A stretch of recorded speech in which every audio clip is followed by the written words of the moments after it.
Welcome back. So, we will continue our discussion on Python basics. In the current session, we are going to start with functions. So, function is like a module that we can first define and then we can execute it multiple times. Once we call the function, then it executes the code written within the function and it returns the output to us. It's like any other standard programming language. Python also supports function. Okay, we have to write the function definition starting with the keyword def. So once this def keyword is there, that means the function is starting, and then we have to provide the name of the function, and then there should be a list of parameters, okay, that we have to provide in within the parenthesis. Those are called the formal parameters, and when we are sending the parameters, we can send some default values also with the parameters. And when the function is really called with the actual parameters, then if the value is not provided for a formal parameter where the default value is set, then it will take the default value and it will start execution of the function. Okay, and after the list of formal parameters, then the function body starts, and it can contain one statement or multiple statements, and it should have a return value like function in other programming languages. Here also the function should have a return value, and if any function is written without return value, means that is accepted in Python, but in that case it will return the value none. Okay, and it can be defined with variable number of arguments. Okay, we can have variable number of arguments to the function, and it can be called with the function name and actual parameters. Okay, so whenever we are calling the function, we should mention the name of the function and all the parameters defined. Okay, it should match always. So let us go to Jupyter notebook. Here we will define one function. Okay, so in the first cell you can see that I have started the function definition with the keyword def, then this is the name of the function, and within parenthesis I have the formal parameter. Here I have only one parameter, and I have provided this n equal to 8. That means n is the parameter that should be supplied when the function is called, and in case no value is supplied for n, then it will take the default value 8. Okay, then there is the colon, and you know that here in Python we don't have the braces, so it's like indentation. So when you have the colon and you press the enter, it will give you the right indented position where you should write the function body. So this entire thing is the function body here, and you can see that at the end I have provided this return result. So we'll discuss on the function. So it is actually generating Fibonacci series. Here I have declared one result. It is a list, it's an empty list. Okay, then there are two variables a and b, and I am assigning 0 to a and 1 to b. So I can do that in Python, that for the comma separated list of variables I can assign values with them in a single statement.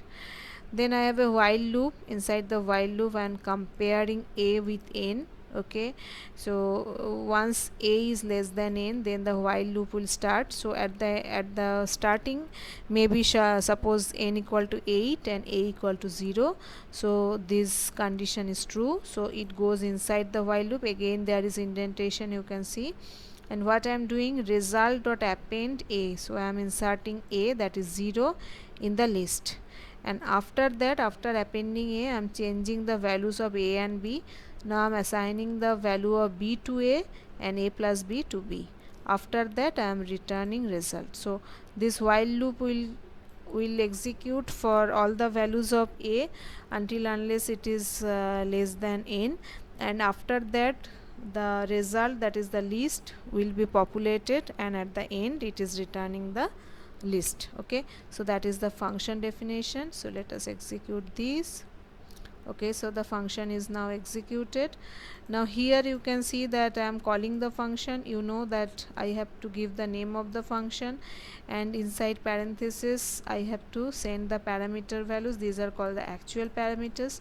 Here I am sending 10, that means n, the value of n will be 10 when this function will be called, and then I am printing this return value. So you know this function is returning result, and as I have written fib s1 equal to this function call, so this result data will be copied in this fib s1, and fib s1 will behave as a list. So let us execute this. I will do the rest part later, so I'm just cut paste it here. Okay, so I'm executing this. So you can see this series is generated 0 1 1 2 3 5 8. Fine. Now in the next call I'm calling this function, but this time you can see I'm sending no parameter. So if no parameter is sent, then what will happen? It will take n equal to 8. So let us execute this. So now you can see that n was 8, and based on that the Fibonacci series was generated. Okay, next is, so you can understand that how to define the function, what are the formal parameters, what is function body, what is the return value, and how to call the function with the actual parameters, and when the value is not sent, then it will take the default value if I have provided the default value. Okay, now it is another version of the function where you can see it is all the same like before, but here instead of returning the result I have printed the result, so there is no return value I have written. Okay, so let us create the function first. So fib1, now I'm calling fib1, and this fib s1 is the return value. So if you execute, you can see that it is getting printed. This is printed actually in the function body, and when the function was completed, this fib s1, it contains only the value none, because there is no return value defined within the function. That's why you are getting this value none. So that's how function works in Python. We have already seen many of the system functions that we are using for suppose for list we have used many of the methods. Those are also functions, but those are system functions which are already written, and here I have used the user defined function. So this way I can define my functions and I can call them. Okay, so that is about function. Let us go back to our PowerPoint. Okay, now the stack implementation, you know the stack data structure, we can implement it in Python. So we can simply use the list to implement stack, because you know that already there is the append method. So whenever there is a append method, this method add a new element to the list, and the pop method, when I don't mention any index position, then it removes the last inserted element. So only using these two methods we can implement a stack in Python. So I can show you. Okay, so here you can see that I have defined a list, empty list named stack, and then I have appended these 5 elements 1 2 3 4 5, and let us print this stack. So suppose these are the elements I have added. Now stack means it will be last in first out. So now if I call this pop method, you can see this twice the pop methods I have called. So it will first remove this element 5, then it should remove this element 4, and there should be only 3 elements in this list, that is stack. Okay, so if you execute, you can see that I have only 1 2 3 elements, and I can take elements in some variables as well. So suppose I write s1 equal to this, s2 equal to this. Okay, and then print a stack, and then I can print s1 s2 as well. Okay, so let us print this.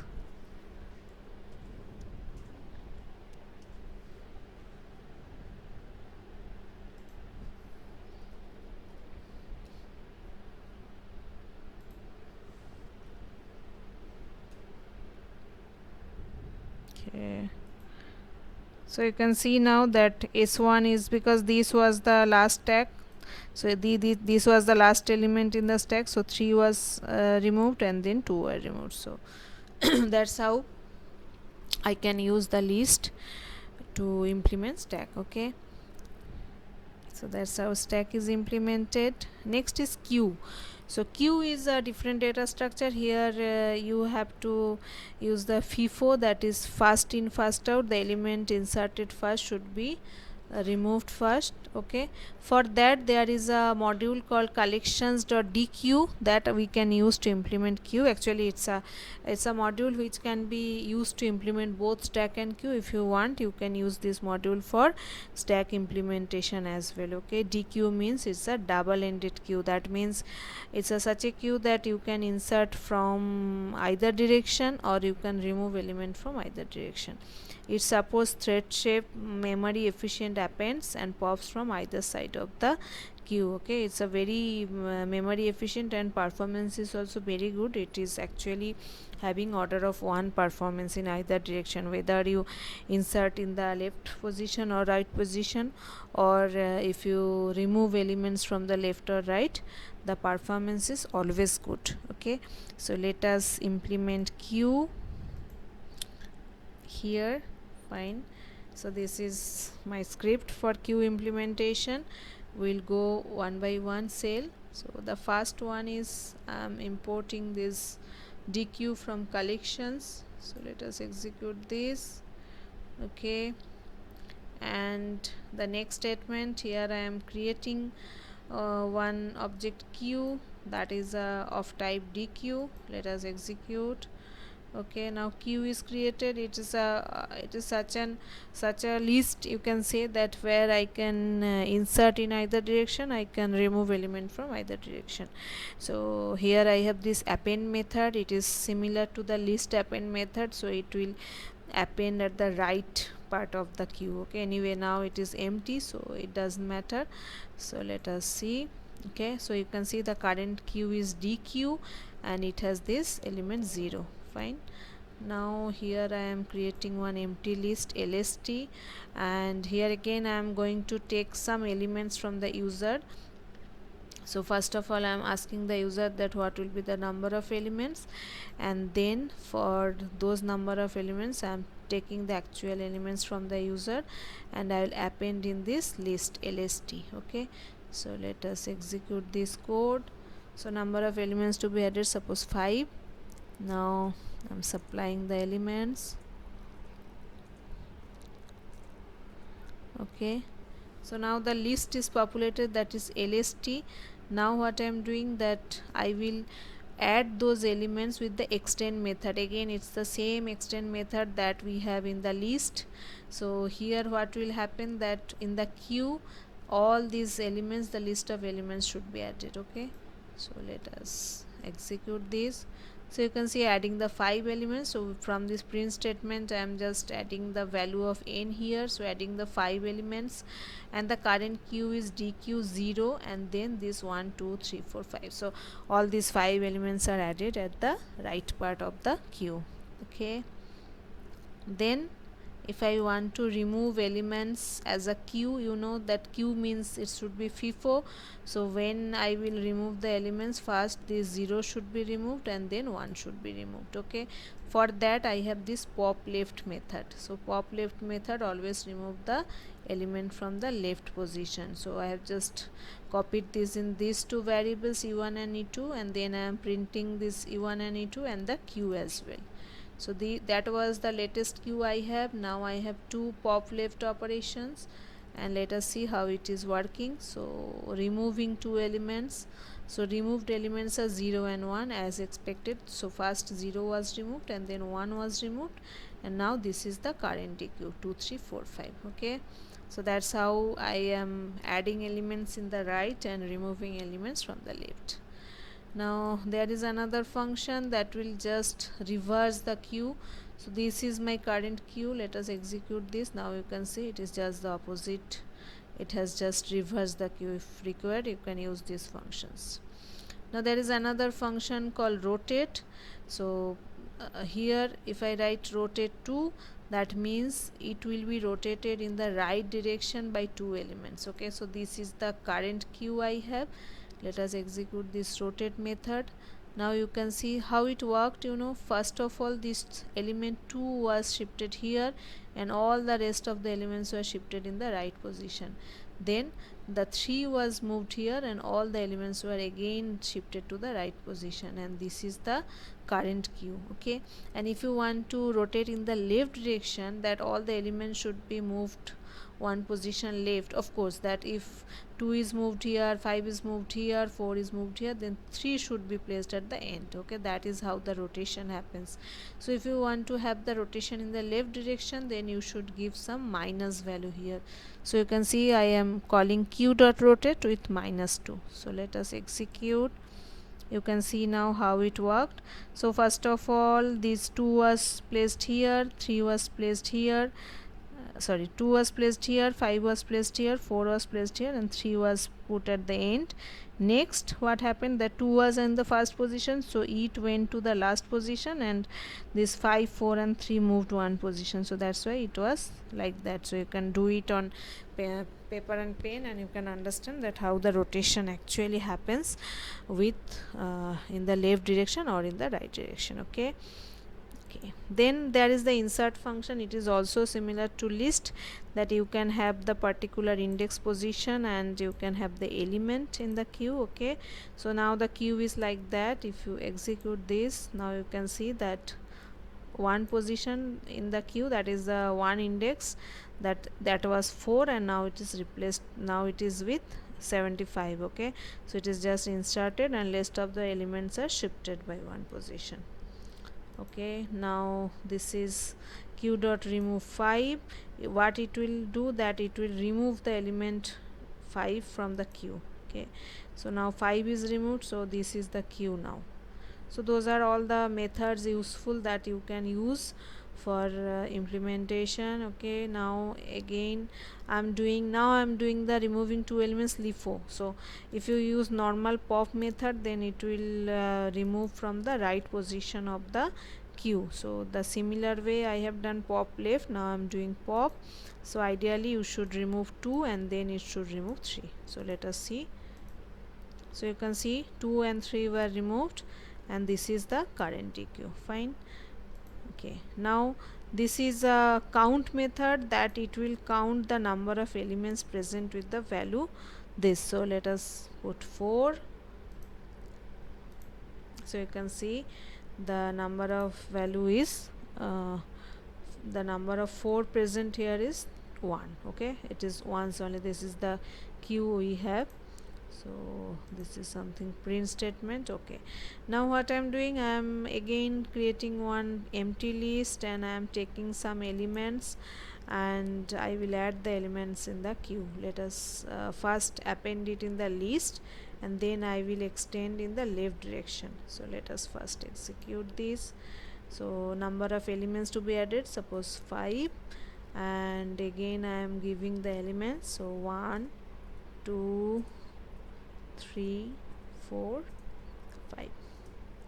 Okay, so now LSTR is now populated with these 5 elements, and now I'm adding these elements in the left direction. So there is another method called extend left. So what it will do, it will add the elements in the left direction of the queue. So that was the queue I have 75,4. Now I am going to add these 5 elements. Let us execute this. Now you can see how the elements were added. So first 1 was added in the left position of the queue, then 2 was added, then 3 was added, then 4 was added, and then 5 was added. So now this is the queue now. So you can understand that with the extend method we can add a list of values in the right direction, and with the extend left method we can add a list of values in the left direction. Okay, in the queue. Then there is another method called append left. It is just the opposite of append. In the append method, one element is added in the rightmost position, and with the append left method, one element is added in the leftmost position. So if I run this, so you can see now 100 is added in the leftmost position of the queue. Okay, next is I can use this index method. It is similar as list, so it will just give me for a particular element, it will give me the first occurrence of that. Okay, so if I execute for 100, the position is 0. Okay, now you can see there are this 4 element is there present twice. Okay, so let us try to find 4 in the queue. So you can see the first occurrence of 4 in queue is 2 0 1 2. So it will just give you the first occurrence of the element if the element is present multiple times in the queue. It will just give you the first position. Okay, then comes this copy method. So I can copy it in the q1. Okay, it is also similar to your list, so I can write this, so I can create a copy. Okay, then here again I am adding a element in the left position of the queue. So if you can see that one element is added in the left position, but this element is present only in queue, not in q1. We have discussed in detail about this, that copy method earlier for list, so it is also applicable here. And then I have this clear method. It removes all the elements from the queue. So I have written q1 dot clear, and then I am printing q and q1. So if we execute, now you can see that queue is intact, this one, it has all the elements present, but this q1, it is now empty. Okay, so these are many of the methods of this dequeue that we have discussed, and you can understand that how we can implement stack and queue using these Python functionalities. So here we complete function and stack and queue implementation using Python. So in the next sessions we will discuss some other Python features, and we'll do some hands-on as well. Okay, so thank you for now.